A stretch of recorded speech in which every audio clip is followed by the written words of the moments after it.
اور ماہ رمضان المبارک کے گزرنے کے ساتھ ساتھ ایک رب تعالیٰ کی حکمت دیکھیے کہ جب ماہ رمضان المبارک جا رہا ہوتا ہے تو آخری عشرے میں اللہ تعالیٰ نے 5 طاق راتیں دی ہیں، اور 5 طاق راتوں کو اس قدر قبولیت کے لیے مخصوص کر دیا ہے، استغفار کے لیے اور دعا کے لیے، توبہ کی قبولیت کے لیے، جو آپ کی ہماری سوچ ہے۔ اور اس میں شب قدر کو مخفی رکھنے کی بھی ایک وجہ یہ ہے کہ بندہ تلاش کرتا رہے کہ میں 21ویں شب کو شب قدر سمجھوں، 23ویں کو سمجھوں، 25ویں کو سمجھوں، 27ویں کو سمجھوں یا 29ویں کو سمجھوں۔ بظاہر لوگوں کا یہ خیال ہے ارے بھائی 20 روزے ہو گئے، بس اب تو رمضان جا رہا ہے، عید کی تیاری کریں، بازاروں میں جائیں۔ تو اس کی ممانعت نہیں ہے کہ آپ عید کی تیاری نہ کریں، اس کے بارے میں منع نہیں کیا گیا کہ آپ بازار میں نہ جائیں۔ کہا یہ گیا ہے کہ ان راتوں سے پہلے ہی کچھ نہ کچھ تیاری کر لیا کریں، اور آہستہ آہستہ عید کی شاپنگ وغیرہ اس طرح سے ہو کہ یہ جو بابرکت راتیں ہیں، آخری بالخصوص 5 طاق راتیں، اس میں عبادت کے لیے آپ کے پاس وقت ہو۔ اور اللہ کے ولیوں نے ایک ترکیب بتائی ہے اور ہمیں ترغیب دی ہے کہ مومن اگر 21ویں شب کو پوری رات یہ سوچ کر عبادت کرے کہ آج شب قدر ہوگی تو میں آج جانماز سے نہیں اٹھوں گا، اور پھر 23ویں شب کو بھی اسی طرح کرے کہ آج شب قدر ہوگی، آج میں رب کو مناؤں گا، پھر 25ویں شب کو بھی عبادت کرے کہ آج شب قدر ہوگی، میں اپنے رب سے گفتگو کروں گا، اپنے گناہوں کو یاد کروں گا اور معافی طلب کروں گا، پھر 27ویں شب کو بھی یہ سوچ کر پوری رات عبادت کرے کہ آج تو شب قدر ہوگی ہی ہوگی، میں اپنے گناہوں پہ نادم ہوں گا، روؤں گا، آنسو بہاؤں گا اور اپنے رب سے التجا کروں گا کہ میری مغفرت فرما۔ پھر 29ویں شب کو بھی اسی طرح سے گڑ گڑا کر دعا کرے۔ تو اللہ کے ولی بتاتے ہیں کہ اگر اس نے 5 کی 5 راتوں کو یہ سوچ کر عبادت کی کہ آج تو شب قدر ہوگی ہی ہوگی، تو پھر اس کو 5 راتوں میں شب قدر ہونے کا ثواب مل جائے گا، اور اس کے لیے یہ ساری راتیں شب قدر ہیں۔ ایک میں نے واقعہ پڑھا کہ اللہ کے ایک ولی نے یہ تہیہ کیا کہ آج میں اس مرتبہ میں شب قدر کو تلاش کروں گا کہ کون سی طاق رات کو ہے، تو انہوں نے یہ راستہ اختیار کیا کہ 21ویں شب کو پانی کا ایک گلاس اس کے اوپر کپڑا ڈال دیا اور عبادت شروع کر دی، اور دل میں نیت کی اے اللہ اگر آج شب قدر ہے تو یہ پانی سوکھ جائے۔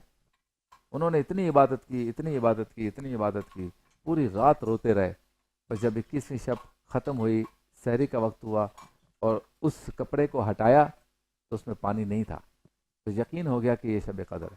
پھر دل میں خیال آیا کہ پانی ویسے ہی سوکھ گیا ہوگا، تو میں ایسا کرتا ہوں کہ 23ویں شب کو بھی یہی نیت کرتا ہوں۔ 23ویں شب کو بھی انہوں نے نیت کی، پوری رات روتے رہے، استغفار کرتے رہے، قرآن پڑھتے رہے، سجدے سے اٹھے نہیں، یا اللہ مجھے معاف کر دے، یا اللہ میری مغفرت فرما۔ اسی طرح پانی رکھا تھا، جب سحری کا وقت ہوا کپڑا ہٹایا تو پانی غائب، گلاس سوکھ گیا تھا۔ یہ 29ویں شب تک یہی ہوتا رہا، ہر رات کو یہ نیت کی کہ پانی کا گلاس رکھتا ہوں، شب قدر ہوگی تو یہ سوکھ جائے گا، اور ہوتا یہ تھا کہ ہر رات پانی سوکھ جاتا تھا۔ پھر خواب میں بشارت ہوئی، کہیں سے ندا آئی کہ تو نے اتنی عبادت کی ہماری، ایسی نیت کے ساتھ، اور تہیہ کیا شب قدر کو تلاش کروں گا، تو اے ہمارے نیک بندے، ہم نے تیرے لیے ہر رات کو شب قدر کا ثواب تجھے عطا کر۔ تو یہ بہرحال اللہ کے ولیوں کے طریقے ہیں۔ کچھ نے کہا کہ اس رات کو موسم جو ہے وہ برابر ہوتا ہے، معتدل ہوتا ہے، سمجھ لیں شب قدر ہے۔ کچھ نے کہا کہ اس رات کو کتا آپ کو بھونکتا ہوا کہیں نظر نہیں آئے گا، کچھ کہا۔ یہ مختلف قسم کی حکمتیں، تدابیر، ترکیبیں بتائی گئی ہیں، لیکن مختصر یہ کہ تلاش تو کرنا ہے لیکن عبادت کرنا نہیں چھوڑنا، عبادت کرتے رہیں۔ آج 27ویں شب ہے رات کو، تو آج ہماری 4تھی طاق رات ہے، آج بھی یہ سوچ کر کریں کہ یقیناً ہوگی۔ 29ویں کو بھی یہی سوچ کے کریں۔ 29ویں میں ملال بھی ہوتا ہے، غم ہوتا ہے، دل مغموم ہوتا ہے کہ ماہ مبارک جا رہا ہے، تو اس کی کیفیت زیادہ رونے والی اور رقت والی ہوتی ہے۔ چلتے ہیں اس سیگمنٹ کی جانب جس میں ہوتے ہیں ہمارے ساتھ حکیم شاہ نذیر، اور ہم ان سے پوچھتے ہیں کسی ایک خاص بیماری کے بارے میں کہ اس بیماری کے نہ ہونے کے لیے ہمیں کیا احتیاط کرنی ہے۔ سیگمنٹ کا نام ہے احتیاط لازم ہے۔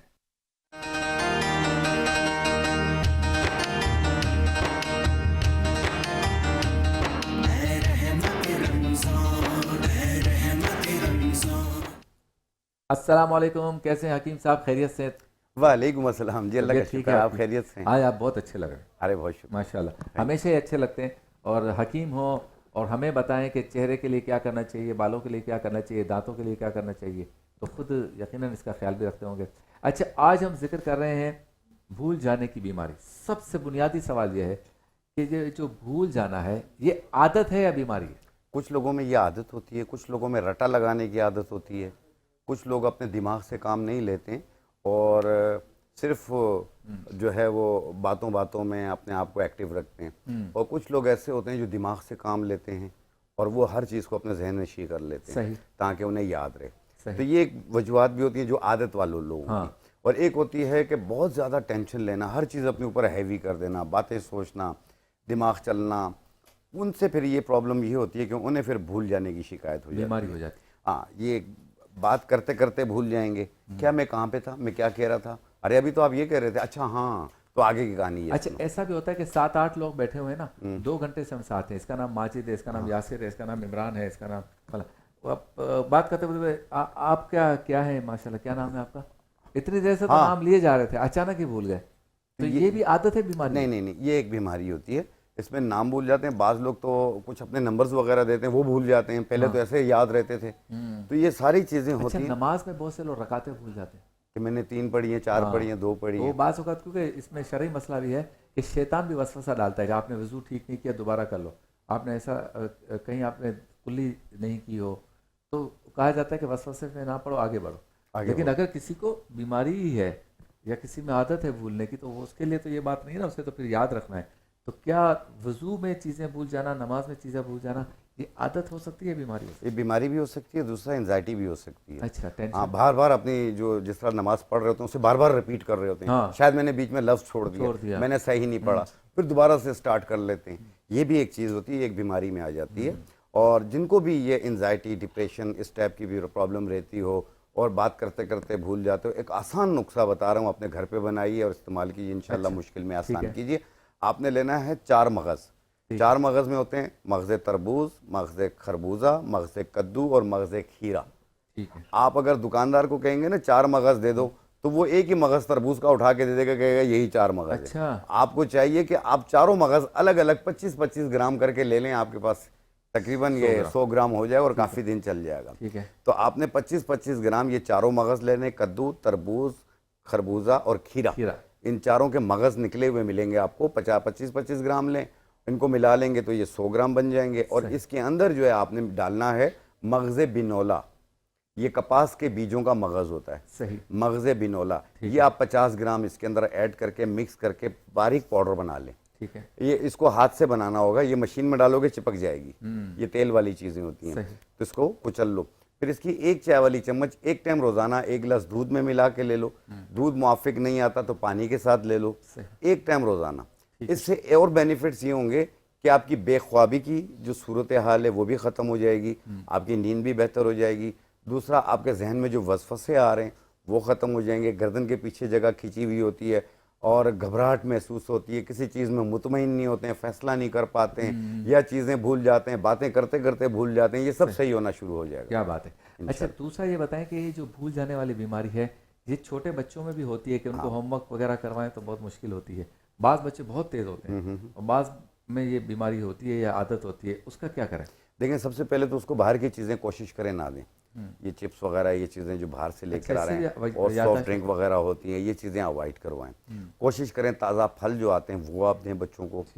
اور ایک بیج ملیں گے مغز دھنیا.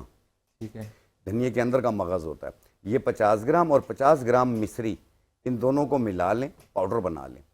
آدھی چائے والی چمچ 1 ٹائم روزانہ پانی کے ساتھ کسی بھی وقت دے دیں, صبح میں دے دیں یا رات میں دے دیں. اچھا, دھنیا میں بھی مغز ہوتا ہے؟ ہاں, اس میں اندر ایک دال کی طرح مغز ہوتا ہے. تربوز خربوز میں بھی مغز ہوتا ہے, کدو میں بھی مغز ہوتا ہے, کھیرے میں بھی مغز ہوتا ہے, اور دھنیا میں بھی نہیں ہوتا. تو لگتا ہے انسان میں نہیں ہے, انسان میں نہیں, باقی سب میں مغز ہے. تو ان دونوں کو ملا کے نا, مغز دھنیا 50 گرام اور مصری 50 گرام ملا کے پاؤڈر بنا لیں, 1 ٹائم روزانہ دیں.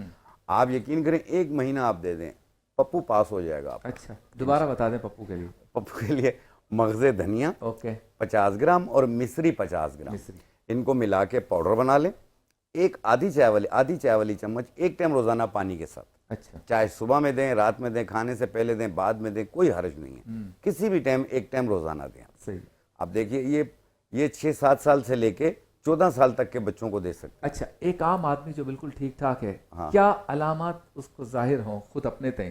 لگتا ہے میں آج کل بھولنے لگا ہوں، ایسی کون سی علامات ہوں؟ دیکھیں اس میں علامات یہ ہوتی ہیں کہ ایک تو اس کو سستی کاہلی رہنے لگ جاتی ہے، دوسرا وہ لوگوں سے میل جول میں تھوڑی سی کمی لے آتا ہے، اور دماغ اپنے ساتھ بیٹھ کے باتیں کر رہا ہوتا ہے، تو یہ ایک علامات آ جاتی ہیں انزائٹی ڈپریشن کی۔ پھر اس کے بعد یہ بھولنے، کیونکہ دماغ سے آپ زیادہ کام لے رہے ہیں، آپ سو جاتے ہیں دماغ جاگ رہا ہے، وہ صبح اٹھتے ہیں تو کہتے ہیں یار میں نے کوئی خواب دیکھا تھا لیکن میں بھول گیا ہوں، خواب بھی بھول گئے، خواب بھی بھول گئے۔ اچھا، پھر یہ بتائیں کہ اب آج 40 سال کے 35 سال کا ایک بندہ جس کی شادی ہو گئی، 2 بچے ہیں، اچھا خاصا کام کاج ہے اور پکی عمر میں آ گیا ہے، سوچنے سمجھنے کی صلاحیت ہے، اس کو بھولنے کی بیماری نہ ہو تو وہ احتیاط کیا کرے؟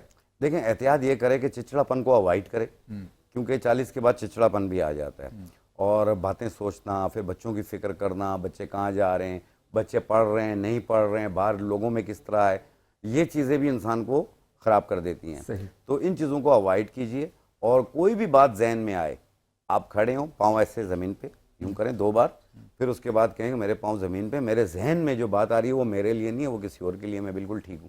کیا بات ہے، بہت شکریہ آپ کا۔ آج چونکہ ہمیں دعا کے سیگمنٹ کی طرف بھی جانا ہے، انشاءاللہ تھوڑا سا سیگمنٹ ہم نے سارے سیگمنٹ تھوڑے شارٹ کیے ہیں، کیونکہ آج لیلۃ القدر کی رات ہے، رات کو ویسے تو ہر شب قدر لیلۃ القدر 27 کے بارے میں خصوصیت کے ساتھ کہا گیا، تو انشاءاللہ افطار میں بھی ہم خصوصی دعا کریں گے۔